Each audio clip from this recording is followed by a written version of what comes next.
over. They Ah, say Willie Nelson is back, and so are we. things It's a must end. Wednesday edition, no, a Tuesday edition. I All never at can the keep track of night. what night it is because we move the Press Pros Huddle around every week. Admittedly, to work around my daughter's soccer schedule. That means I have a very understanding boss. You see him pictured there on the screen. His name is Sonny Folks from the palatial Miami County headquarters of Press Pros Magazine. I'm here in Columbus. Glad to have all of you along, and we're especially looking forward to having Buckeye basketball coach Chris Holtman on the show tonight at 8:15. Mr. Folks, I dare say there will be a question about Justin Arns, the Jackson Center Tiger. I've got a couple that come to mind. What did you say about Jackson Center? Now I'm confused. He's a Sales Tigers. Sales Tiger. I'm sorry. No, not Jackson Center. I got Jackson Center on my mind for another reason, which I'll talk about later on in the podcast. Listen, he shoots the ball way. We just lost our salespeople. He shoots the ball way too much to play at Jackson Center. Now, if you play defense, you're going to play at Jackson Center. That's true. I don't know. Scott Elkert may be watching right now, saying, "No, he can shoot if he plays." I guarantee you, he's watching. But you better be able to play defense, keep people from shooting if you play for Scott Elkert. That is true. That is definitely true. Well, nice to see you along. We are presented by our friends at visitcanton.com. Visit Canton.com, partnering with Press Pros to get you ready for the state football championships December 2nd, 3rd, and 4th in Canton, Ohio. Tom Benson Hall of Fame Stadium, right beside the Pro Football Hall of Fame. You'll never have a better time to visit the Pro Football Hall of Fame, and it's worth the price of admission. But here's the thing. If you want to visit the Pro Football Hall of Fame gift shop, you don't even have to pay admission. They are that nice at the Pro Football Hall of Fame, where you'll find gear you've never seen before for every single one of the 32 NFL teams. Visit Canton.com, acquaints you with lodging, dining, entertainment options. So while you're not watching the Coldwater Cavaliers, New Bremen Cardinals, Versailles Tigers, Piqua Indians, or any other teams that we cover playing the state football championship, spend your time and your money in lovely Stark County, home of the football championships, and we're proud to represent them here. Visit Canton.com. If you want to spend some time with me, I'll be at Bender's downtown, across from the McKinley Hotel. And I'll be at Bender's with him, and he'll be paying. That's for sure. So, what do we have on tap in Week 7, Mr. Folks? In the MAC, the TRC, the MVL, what's the headline game? Well, I think the headline game, frankly, is in the MVL. It's on I-75 in high school football this week. It's a Division 2 versus Division 3, Troy versus Tip City. Intriguing for a couple of reasons for people who aren't aware. The coach at Tip City is Matt Burbacher, who previously coached at Troy, left there 3 years ago after being the head coach of the Trojans for 4 years, came to Tip City where he graduated and had coached for several years with his father, Charlie. And, there were a lot of people, I think, in Troy that said, well, that's not a particularly good career move, and you'll never beat Troy in football, because they had not beaten Troy in football. Are you ready for this, Bruce? Since 1939. Ooh, I know they never beat them when I was in Troy, Ohio, in the a while ago. So 81 years later, last year, in October, they beat them 30-26 for the first win in 81 years. And so that has heightened the intrigue and the rivalry a little bit. In fact, to me, it's more natural rivalry because of Troy and Tip being actually closer together than Troy and Piqua. But they play Friday night in Tip City. Troy is 3-2. Tip City is 5-1. And literally the next 2 weeks, because Tip plays Troy this week, they play Piqua next week, which is undefeated. And literally, that's going to decide the MVL North, Miami Valley League North, which they call something else. I call it North.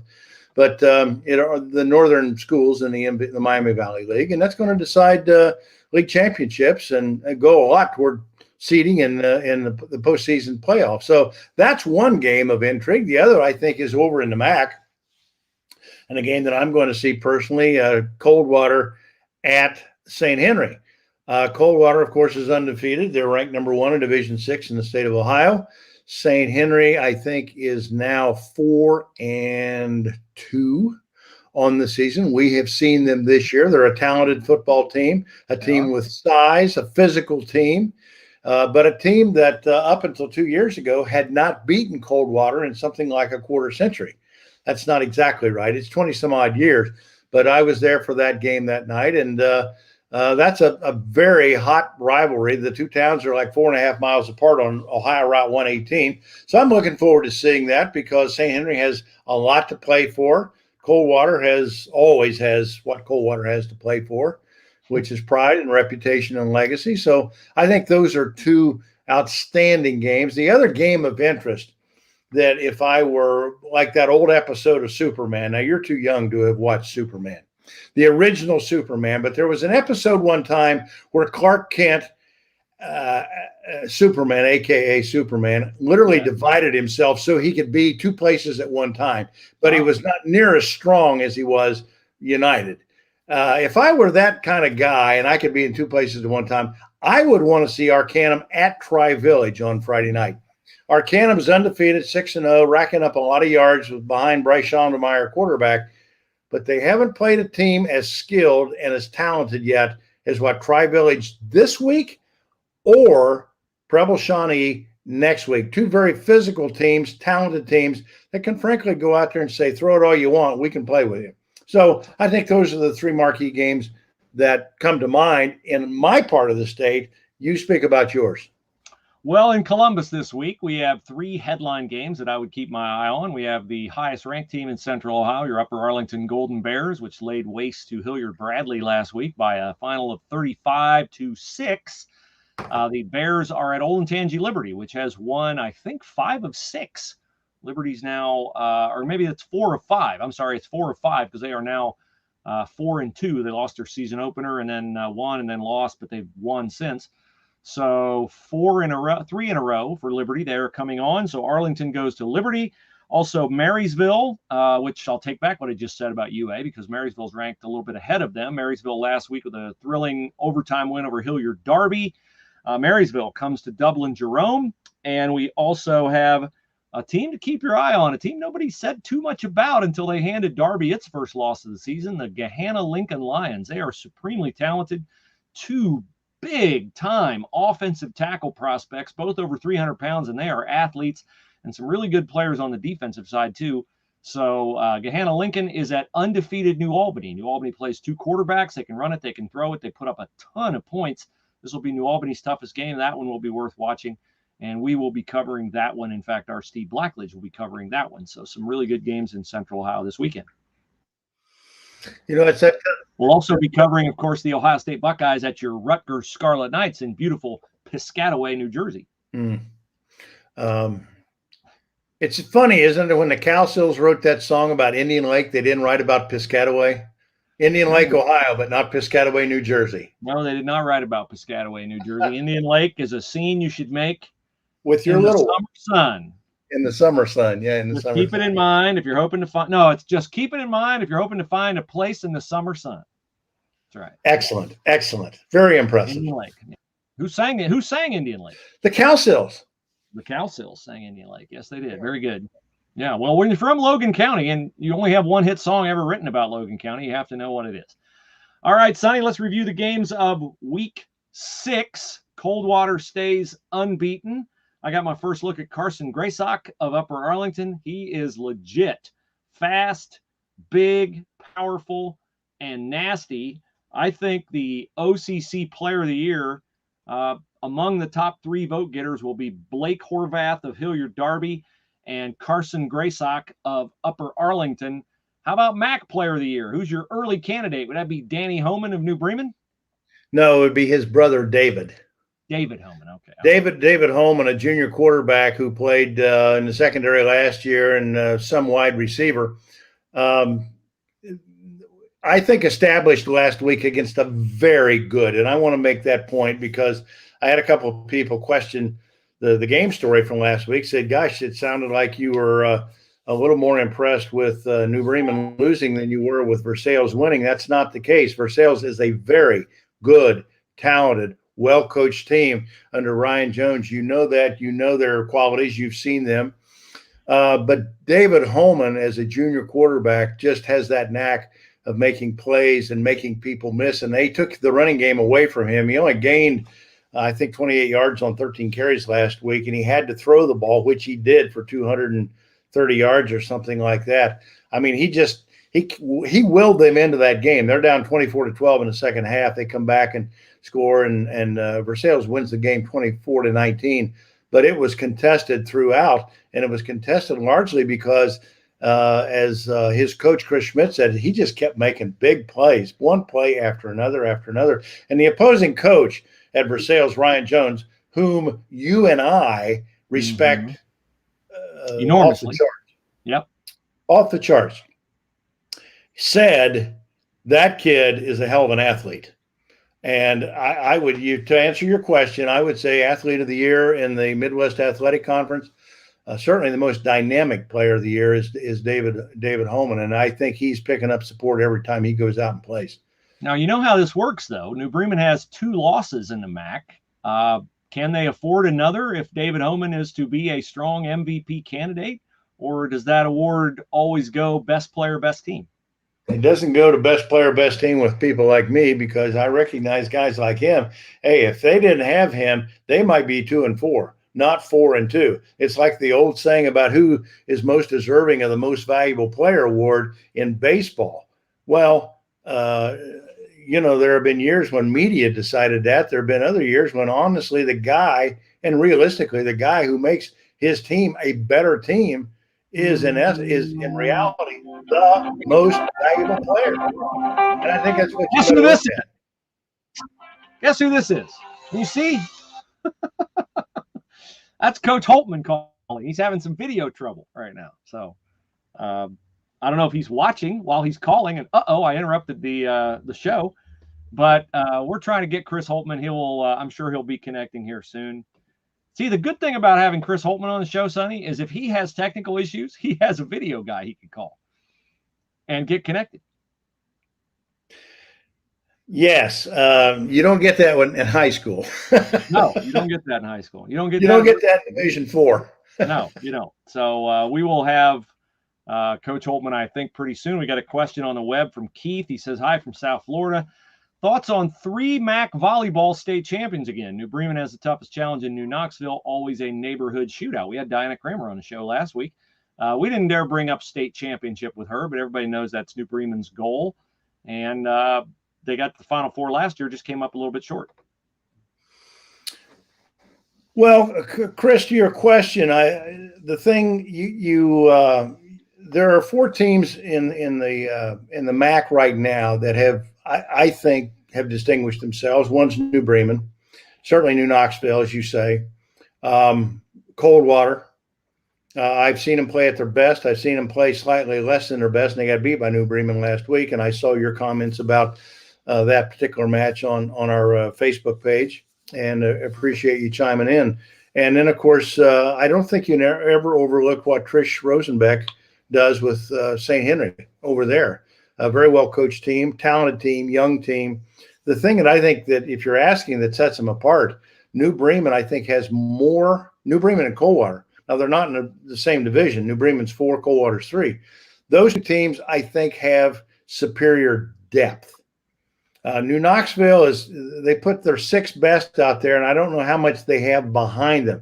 But the 6 they put out there are world beaters. I mean, they can flat play. They're experienced. They're good. They got some kids going to the next level to play next year, and they're well coached. And it's a great show right there in New Knoxville on Route 29. New Bremen is one of those teams that remind me a little bit of what she had a few years ago, the year before they won their first state title with Paige Jones. They had kids just on the brink of really being good, and they had Paige Jones. So I think that's where New Bremen stands. They literally, you can see them get better night after night after night, Keith. And they're a little bit more than halfway through the season right now. Their toughest part of the season's coming up, as Diane acknowledges. And they're excited about what they have there, as is Coldwater and Nikki Etzler over there, and Trish Rosenbeck at St. Henry. So you make a very good point about 3 teams in the MAC that are no question on everybody's top 10 list in Ohio volleyball. While we wait for Coach Holtman, I am communicating with him by text, trying to get him hooked up. Let's talk a little bit about the football Buckeyes. They, as we said, are in Rutgers on Saturday. And Piscataway. Yes, they went Piscataway.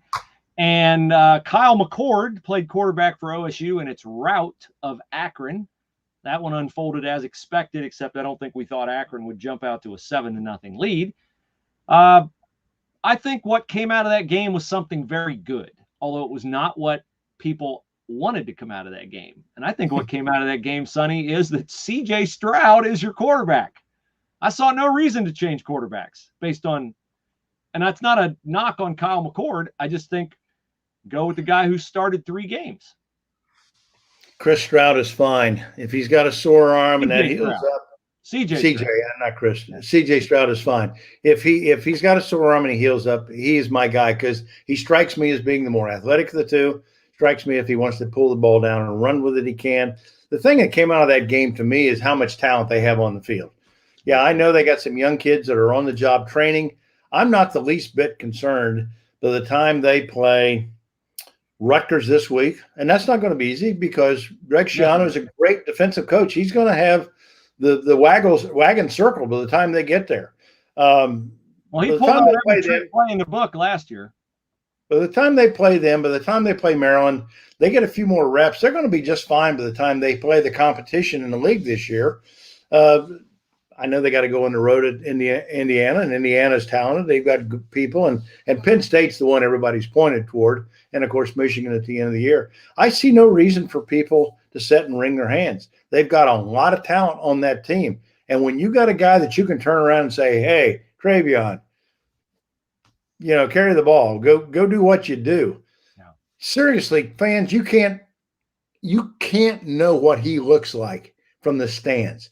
When and Bruce, you know what this is like. When you see a player like Travion Henderson from the sideline or from the end zone, when he crosses the goal line, and you see how big he is. I mean, that guy is an Adonis. You know what an Adonis is, Bruce? I mean, yep. That guy is built. He's got legs like Earl Campbell.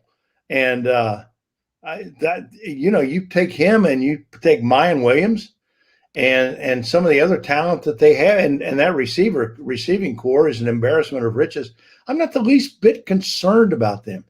And, people are sitting in the front row of A-Deck, pulling their hair out and ripping their clothes off over, them falling behind Akron 7-0.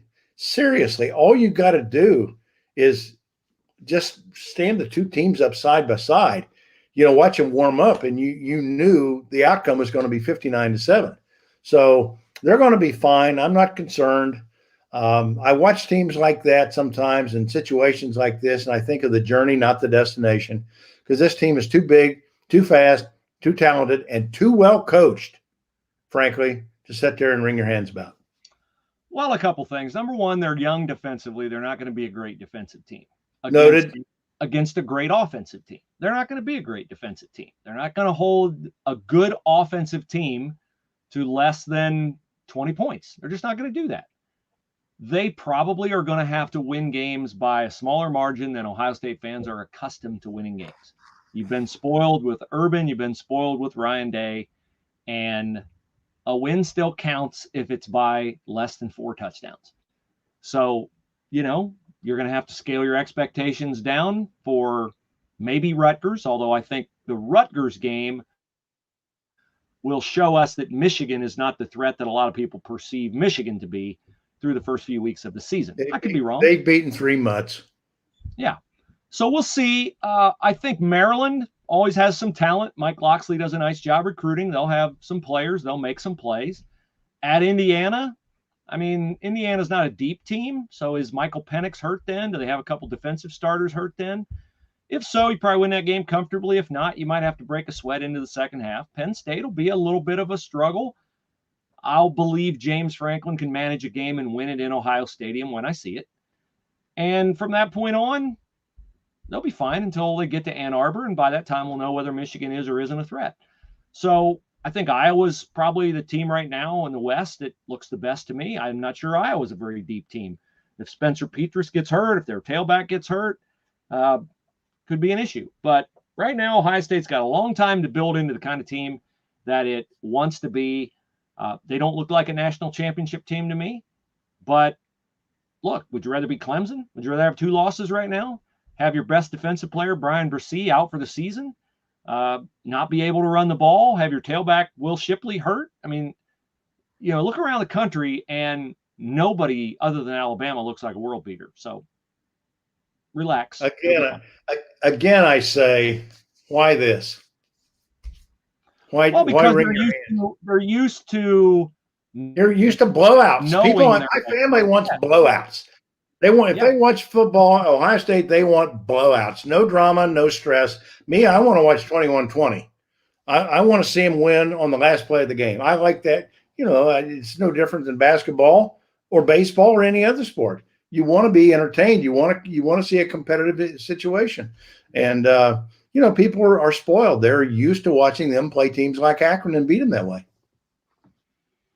Well, I've sent Coach Holtman a text. We'll see if he is able to make connections or not. You know what I picture? I picture he's doing what I would do. He's calling his daughter.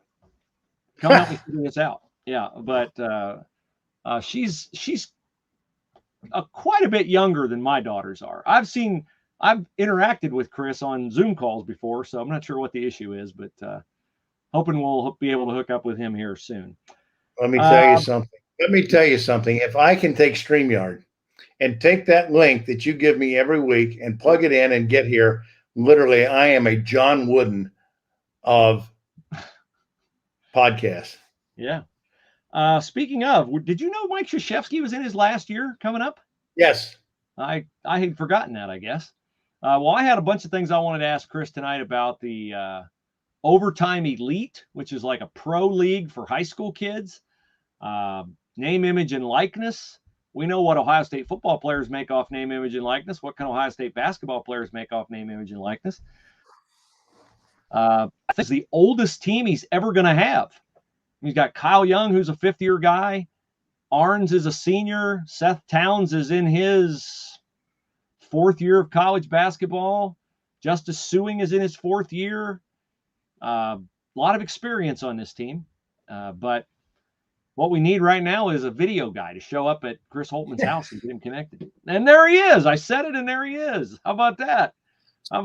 There's the coach right now. How you doing, Coach? Into existence, Bruce. Yeah, no. Let me see if I can give you star billing here on the camera setup. No, that's me. I don't want that.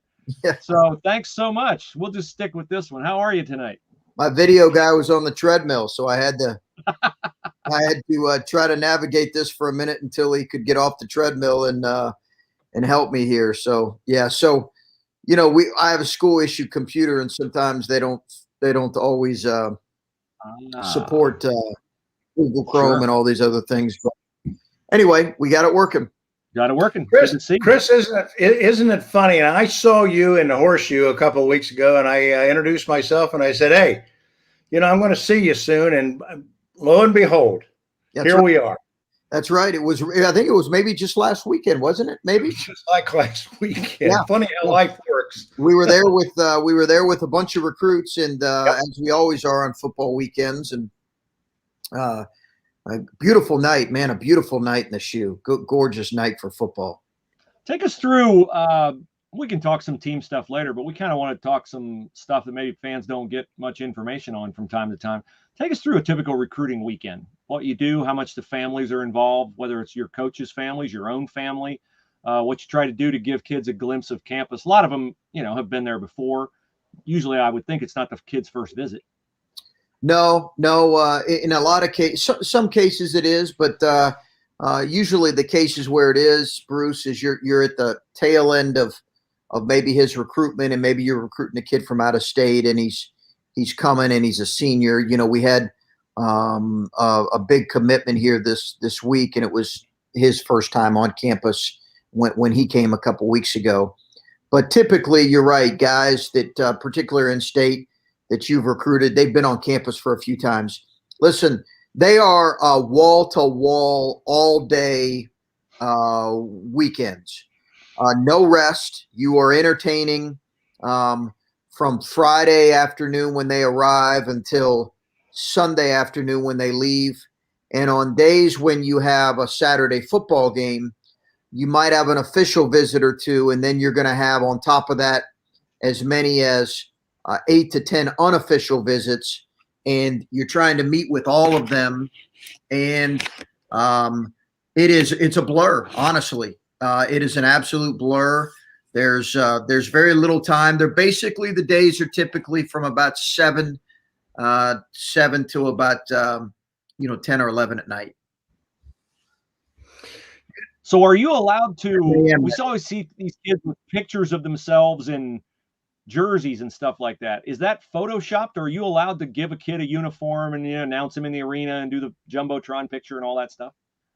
Yeah, you can't announce them, and you can't put them on a video board like we used to be able to do. Yeah. They did away with some of those because, as you'd expect, some of those extravagant schools were getting a little bit extravagant in how they were producing some of those things. So the NCAA kind of stepped in and said, hey, everybody has to you can't put your name on a video board. You can't have a video presentation in the arena when a kid arrives, but you can do a video shoot with a kid in his uniform. And a lot of that it's for the kid, but we'll do that even with a sophomore who visits campus or a freshman who we think might be someone we'd like to recruit her. And the reason for that, I've said it to my staff, I said, hey, we have a freshman coming in. We don't even know if we're going to offer him yet. In some cases, why are we doing a photo shoot? They're like, Coach, this is all for, we want to have graphics. We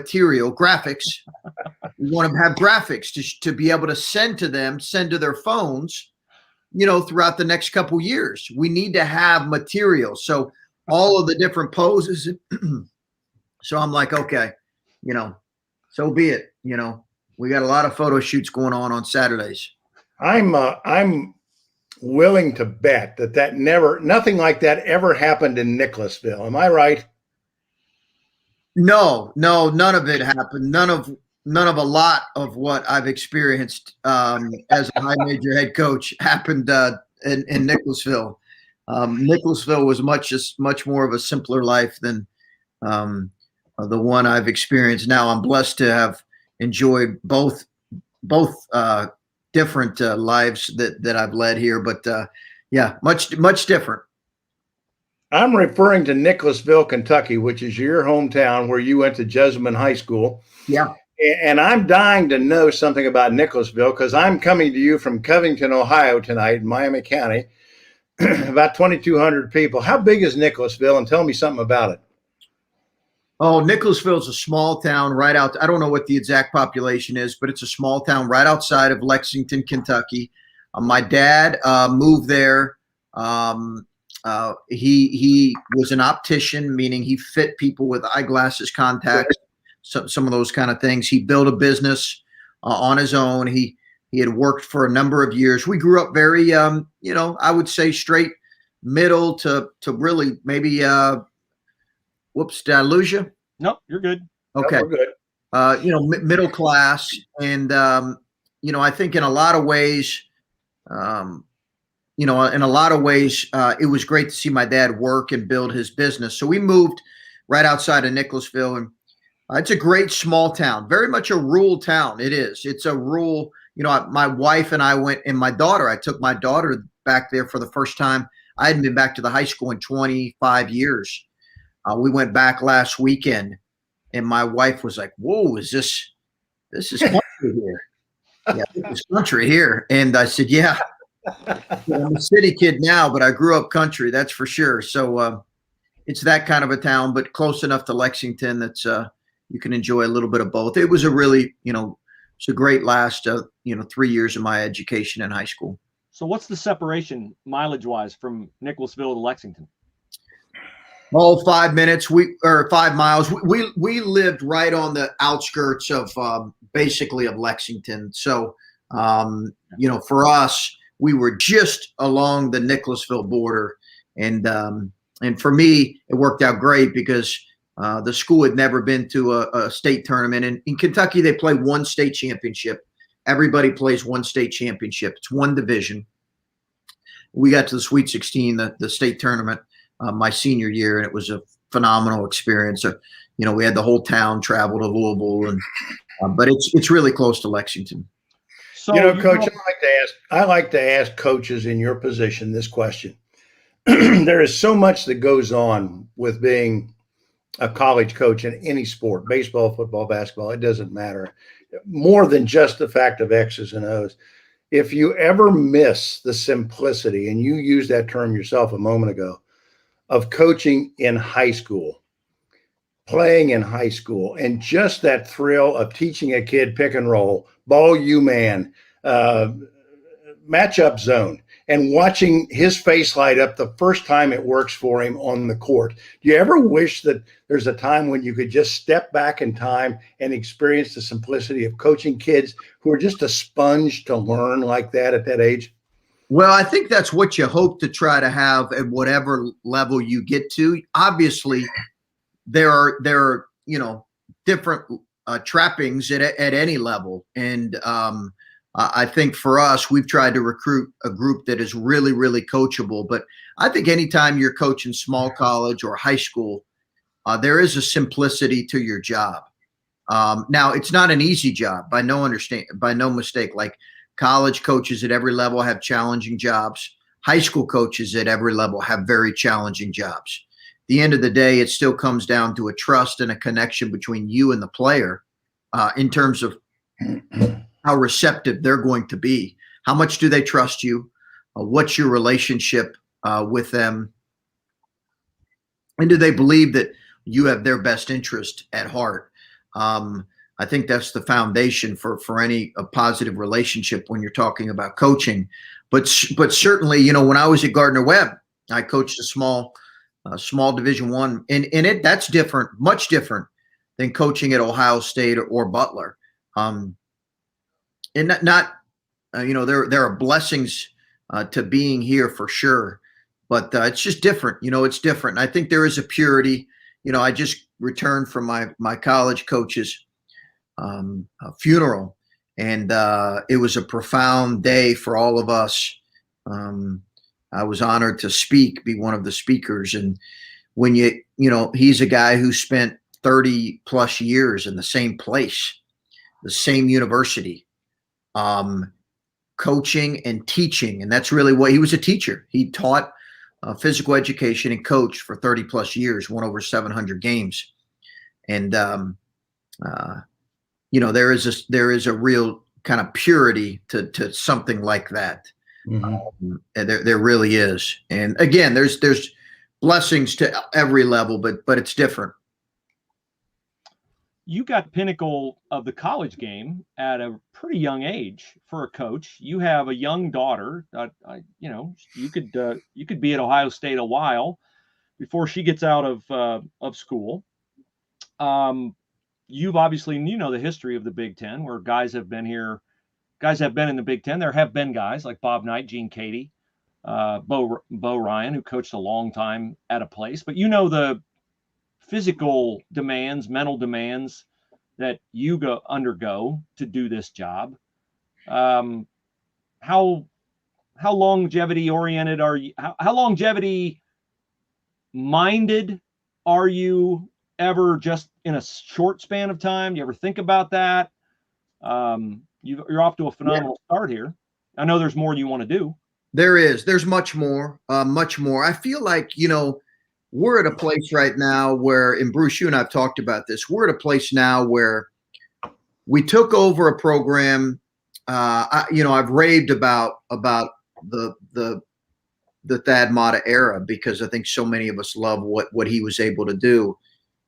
And yet, obviously, the end of his tenure was a challenging one. So when we took over here, we realized that we were going to have some work. We had taken over a program, much like the coach at Indiana and the coach at Illinois at the time did. We had taken over a program that the previous couple of years had not went to an NCAA tournament. In our case, the previous 2 years.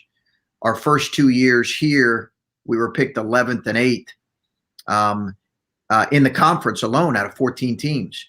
So we've been able to establish a level of winning. But to your point, Bruce, there's so much more that we want to do and we feel like is ahead of us. So many more challenges, so many places we're striving to reach. We've been here 4 years, but we've only had 3 postseasons because of COVID. I love the people sometimes on social media that say, well, he's been there 5 or 6 years. What has it been now, 5 or 6 years? Hadn't been to a Sweet 16. Well, not you're shortchanging me a few years here now. And our first couple years, we were able to win a couple games in the NCAA tournament when people didn't think we were able to even get there. We had some great senior leadership. But to your point, there's just so much more that we're so hungry to accomplish, to prove, and our family we love Columbus. We've kind of wrapped our arms around this place in the city, and we'd love to continue to strive and climb, and that's kind of what our focus is right now. I'm relatively young for this profession. Some guys, I think, see themselves coaching, into their mid-50s. Some guys see themselves coaching into their mid-70s. But I think for me, I want to coach for a good, 10 to 15 more years. You mentioned things that you want to get done. And I don't think anybody really realizes how guys like you go to work with one hand tied behind your back by the one and done rule, where you recruit your butt off, get a kid in there that can make and break your career. I mean, literally can set you forward 4 years. And yet you don't get him for 4 years. You get a kid like you had there a few years ago that went to the Lakers for 1 year. You don't get that kind of talent. And if you could do what John Wooden did all those years ago with the kind of talent he had, what a difference that would make someday in your coaching legacy. Describe to people how frustrating, if that's the right word, or difficult it makes when you get that talent and I got 1 year. The challenges now are not as much one and done, but to your point, they are in our game. The fact that due to player mobility in terms of professionalization, it used to be guys had to be clear first rounders, and D'Angelo, to your point, and he left. Clear first rounders or they would leave. Now, they'll leave with a year or two eligibility on the table if they're a projected second rounder, or even if they're projected to get a two-way or go undrafted but get a two-way contract, which means they're playing in the G League and then they're playing in the NBA. That combined with the fact that players can transfer at any moment right now and be eligible right away at their next school if it's their first time. So you see massive player mobility. So it is challenging to maintain roster stability. And the fact of the matter is those of us that navigate that well and adapt and utilize transfers to bring in people don't like Baylor. I think they had 6 or 7 transfers. They had 4 in their starting lineup. They won the national championship. Yeah. Like the days of, watching kids at Carolina or our 1960 national championship team, and you got to watch them all through their development. They're over. They're not happening anymore. And they're going to be blended rosters. And we either embrace it as college coaches, in some cases fans have to embrace it. Now we have a guy like EJ Liddell and Kyle Young. Kyle Young's going into his 5th year. That's a rarity. And he's been a good player for, maybe didn't play a ton on his freshman, but when we beat Michigan his freshman year, he played in that. He's been a good player for 5 years. That's a rarity. EJ Liddell's going into his 3rd year. He's a really good player.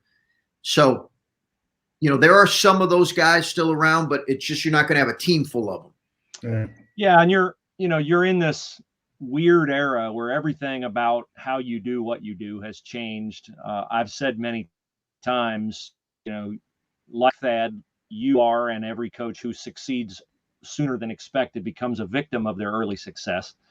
you could have built to an NCAA tournament team in 3 years. I don't think anybody would have said anything because you became a round of 32 team your first year. All of a sudden you have to achieve more because you achieved early.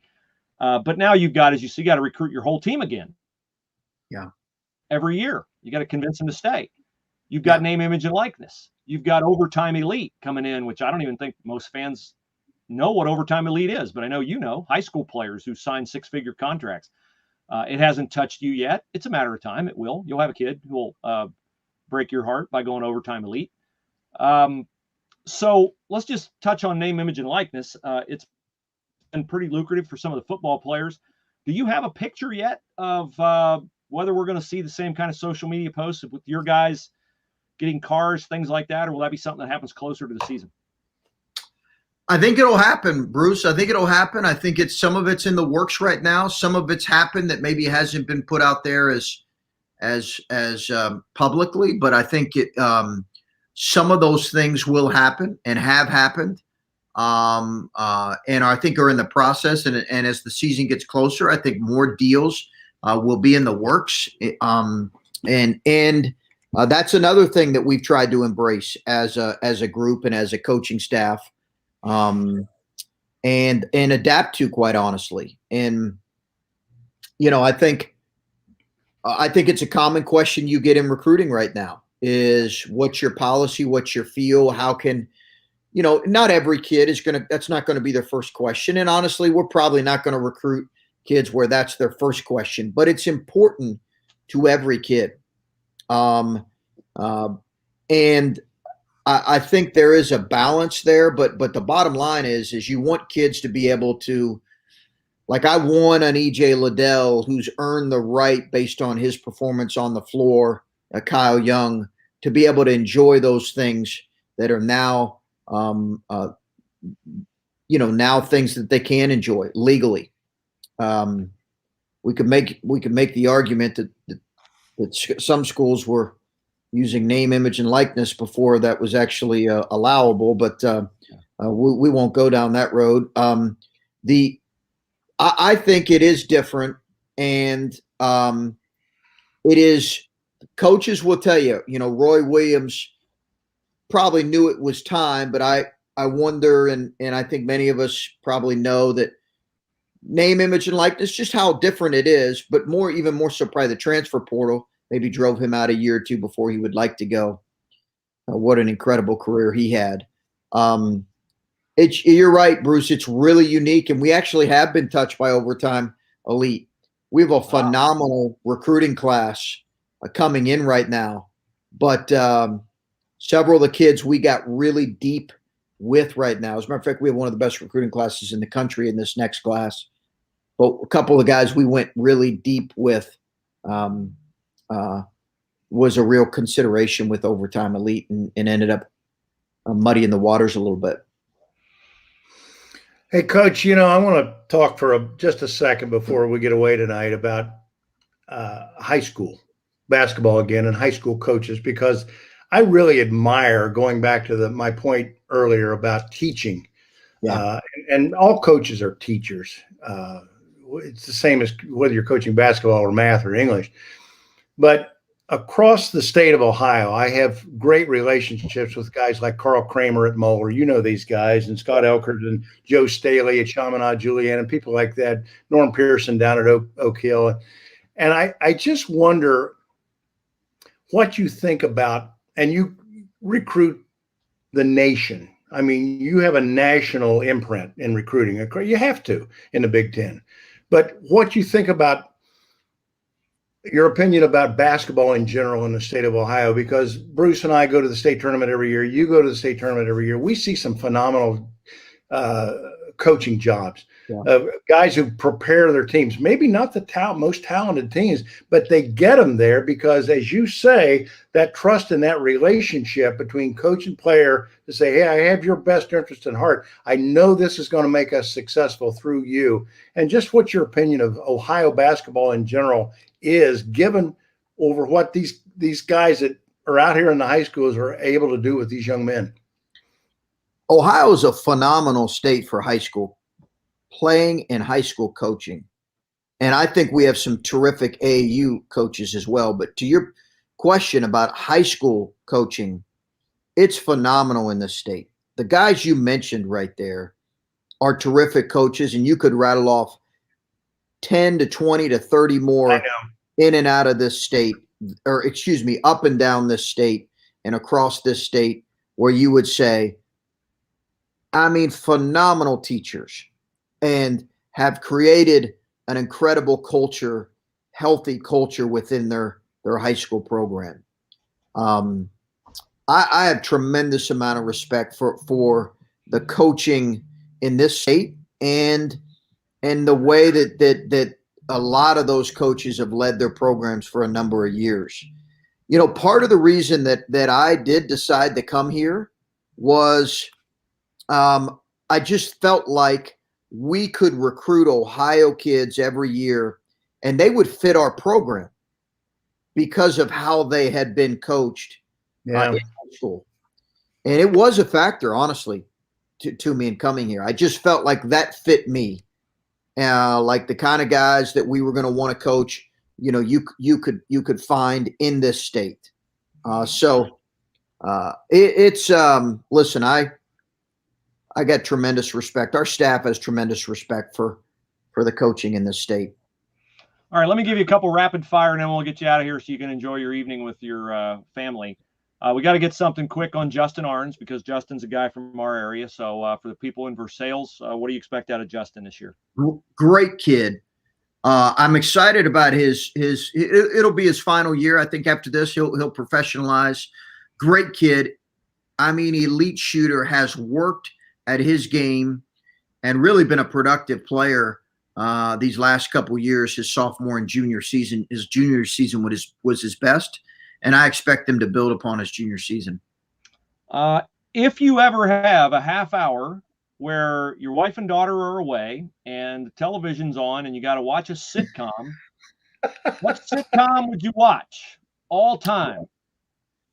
All time. Cheers was probably one of my favorite sitcoms of all times. All right. And Sonny Folks and I have been known to take in a war movie or two on the road. So if Chris Holtman is listing his top 2 or 3 war movies of all time, if that's one of your favorite genres, you can go rom-com or whatever you want, car chase movies, whatever. But we're partial to war movies. You got a couple favorites? Saving Private Ryan. There you go. Ooh, good one. I loved Glory. Was that one? Yeah. Great choice. Yeah, I loved that. Those two probably come to mind. I'm sure I'm forgetting a number of them, but those two come to mind. You know, Coach, you strike me as a Seinfeld kind of guy. You know, I did watch some Seinfeld. I did. And I thought about that as well. But yeah, no, I've watched my fair share of Seinfelds for sure. Is there a certain amount of Jerry Stiller in you on the sideline? I hope not, but probably. I don't know what he'd be like on the sidelines. You don't start a timeout with, I got a lot of problems with you people. Yeah, that's right. Yeah, hopefully I have a little more emotional control than that dude. Hey, a personal one. My 7th grader is going to be coached by Jason Dawson this year, one of your guys from Gardner-Webb. Give me a scouting report on Jason Dawson. Your son's in great hands. Your daughter, excuse me.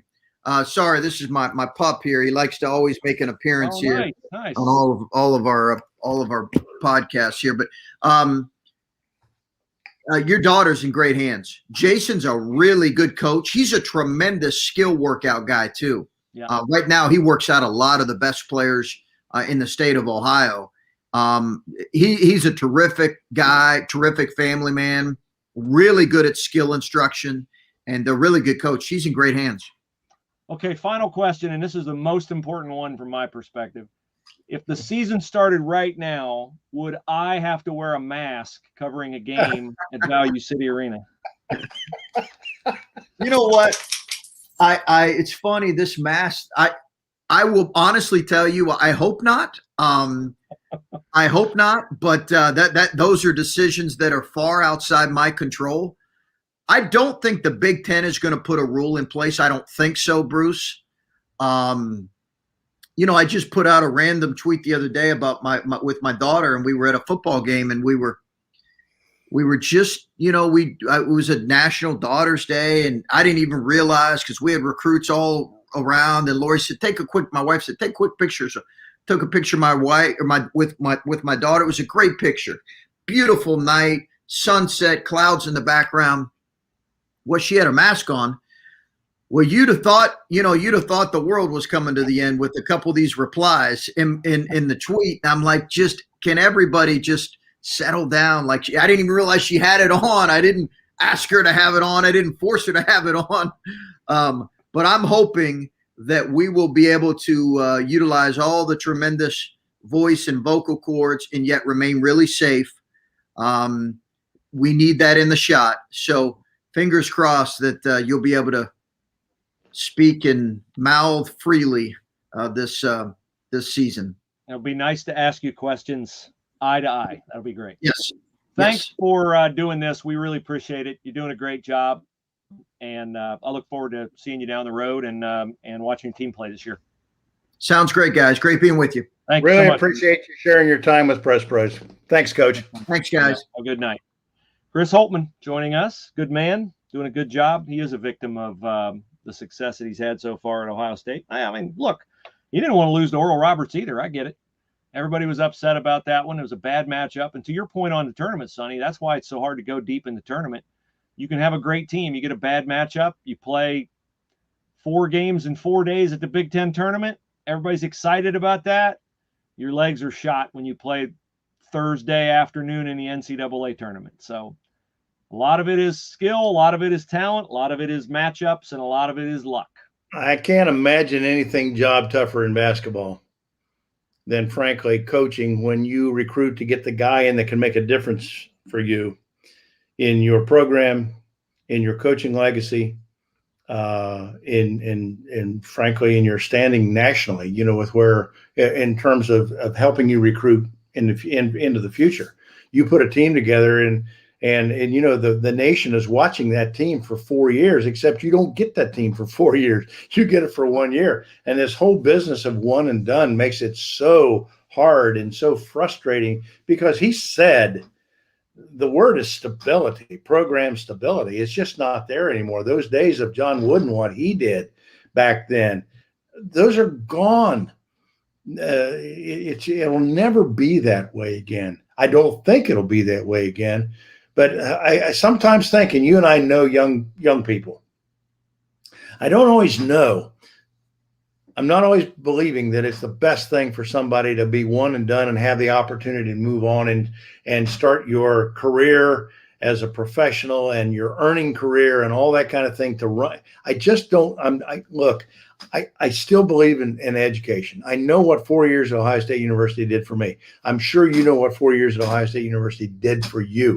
And it's more than textbook. It's about where you see yourself and you're standing with the rest of the world as you relate to the 50,000 people that are there on campus. And I just think that has more value than what a lot of young people are led to believe for their opportunity to play 1 year in the Big Ten or the ACC and go to the NBA. I'm not sure that there's enough LeBrons to take advantage of that and make of it what he has.